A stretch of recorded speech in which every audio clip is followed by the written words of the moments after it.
السلام علیکم، کیسے ہیں آپ سب؟ امید کرتی ہوں خیر و عافیت سے ہوں گے۔ چلیں جی، تو اسٹارٹ کرتے ہیں آج کی ویڈیو۔ اس ویڈیو میں ہم دیکھیں گے کہ جو پچھلی ویڈیو میں ہم نے لفظ بتایا تھا حطاتن، تو اس کا کیا مطلب ہے، اور جو 12 پانی کے چشمے پھوٹے تھے وہ کس طرح تھے، کیا تھا، اور جب غذا مل رہی تھی، من و سلوہ مل رہا تھا، تو پھر اور کن کن چیزوں کا ذکر یہاں پہ ہوا ہے، کس چیز کی خواہش ظاہر کی گئی ہے۔ ان ساری چیزوں کو دیکھنے کے لیے، سمجھنے کے لیے جڑے رہیں قرآن کی بات کے ساتھ۔ چلیں آج کی ویڈیو کا آغاز کرتے ہیں۔ اعوذ باللہ من الشیطان الرجیم، بسم اللہ الرحمن الرحیم، رب اشرح لی صدری ویسر لی امری واحلل عقدۃ من لسانی یفقہوا قولی۔ سب سے پہلے ہم ترجمہ پڑھ لیتے ہیں۔ سورہ بقرہ چل رہی ہے۔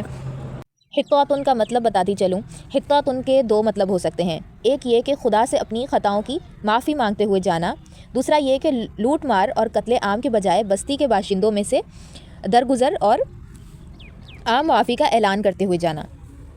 آگے ہم ترجمہ پڑھ لیتے ہیں۔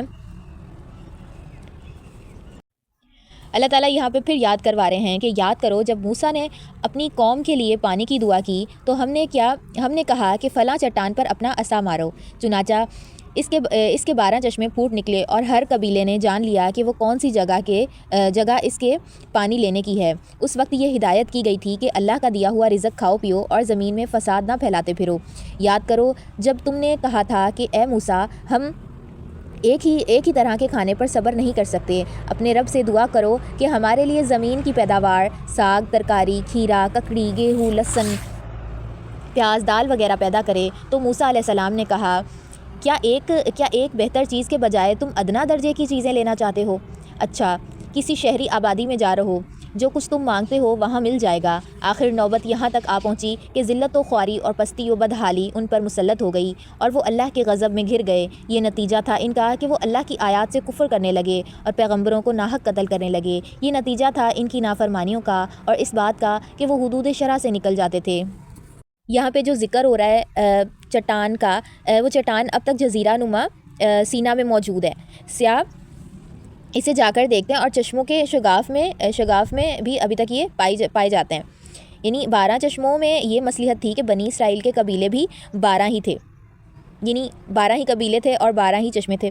خدا نے ہر ایک قبیلے کے لیے الگ چشمہ نکال دیا تھا کہ ان کے درمیان پانی میں جھگڑا نہ ہو، یعنی پانی کے لیے جھگڑا وہ نہ کر رہے ہوں۔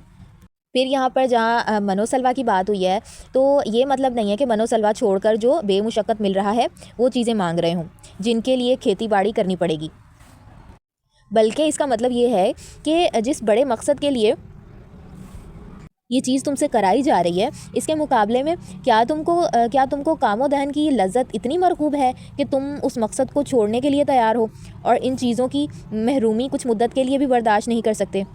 اور پھر یہاں پر جو بدحالی اور ذلت خواری کی بات ہوئی ہے، تو اس سے مراد یہ ہے، یعنی آیات سے کفر کرنے کی کچھ مختلف صورتیں ہیں۔ مثلا ایک یہ کہ خدا کی بھیجی ہوئی تعلیمات میں سے جو بات اپنے خیالات یا خواہشات کے خلاف پائی جائے، اس کو ماننے سے صاف انکار کر دیا۔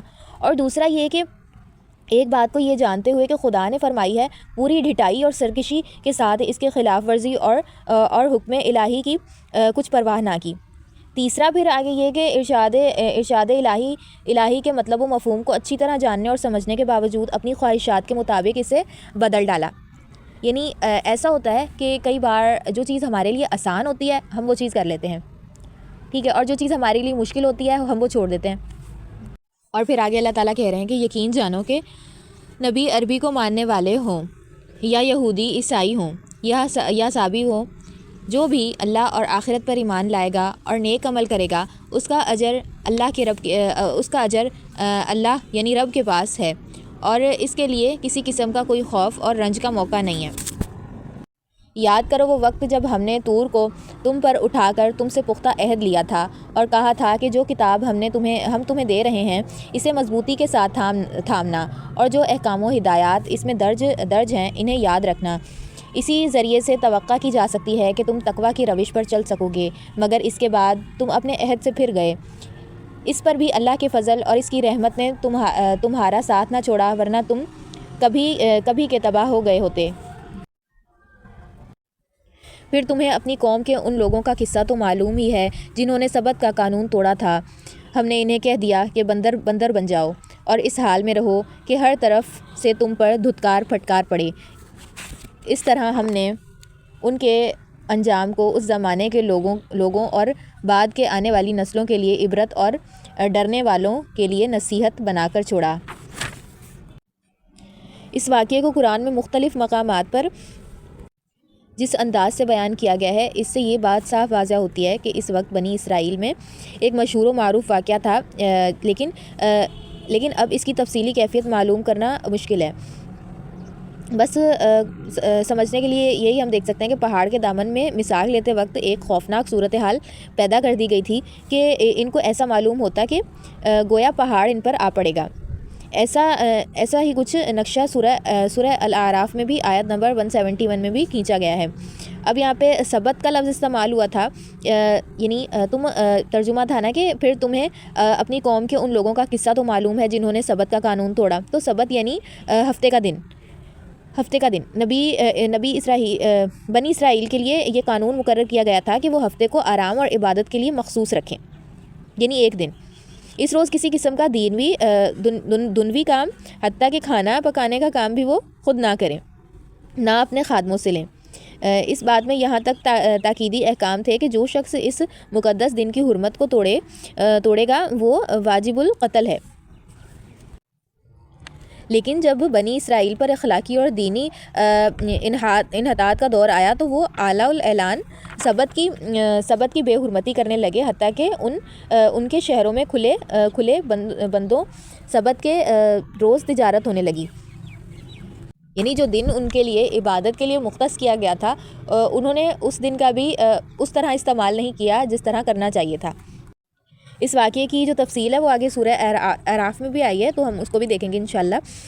اس کے بعد بندر بنائے جانے کی کیفیت جو ہے نا اس میں تھوڑا اختلاف ہے۔ بعض یہ سمجھتے ہیں کہ ان کی جسمانی ہیئت جو ہے وہ بگاڑ کر بندروں کی سی کر دی گئی تھی، اور بعض جو ہے وہ اس کے معنی یہ لیتے ہیں کہ ان میں بندروں کی سی صفات پیدا ہو گئی تھی۔ لیکن قرآن کے الفاظ اور انداز بیان سے ایسا ہی معلوم ہوتا ہے کہ یہ مسخ اخلاقی نہیں بلکہ جسمانی تھا۔ میرے نزدیک قرینِ قیاس یہ ہے کہ ان کے دماغ بینہ اسی حال پر رہنے دیے گئے ہوں گے جس میں وہ پہلے تھے، اور جسم مسخ ہو کر بندروں کے سے ہو گئے ہوں گے، یعنی ان کا جو دماغ یا ان کے سوچنے کا ایک طریقہ وغیرہ ہر چیز سیم ہی تھی یعنی انسانوں والی، لیکن سزا کے طور پر ان کا جو جسم تھا وہ صرف بندروں والا کر دیا گیا ہوگا۔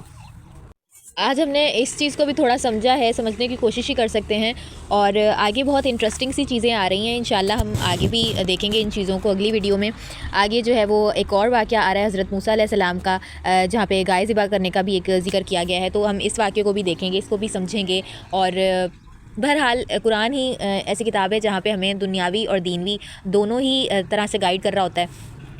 پچھلے لوگوں کی کہانیوں میں بھی ہمارے لیے کچھ نہ کچھ نصیحت ہی موجود ہے کہ شاید ہم سدھر جائیں، سمجھ جائیں۔ بہرحال دعا یہی ہے کہ اللہ تعالیٰ ہمیں قرآن پاک کو سمجھنے کی اور اس پر عمل کرنے کی توفیق عطا فرمائے۔ ویڈیو کو لائک کریں، شیئر کریں، اپنے دوستوں کے ساتھ، اپنے ریلیٹیوز کے ساتھ شیئر کریں، تاکہ لوگ اس چیز کو خود سے ہی نہ کچھ کہانیاں بنا رہے ہوں بلکہ جو قرآن میں لکھا ہوا ہے اس چیز کو سمجھنے کی کوشش کریں۔ ملتے ہیں نیکسٹ ویڈیو میں ایک بہت انٹرسٹنگ واقعے کے ساتھ، تب تک کے لیے اللہ حافظ۔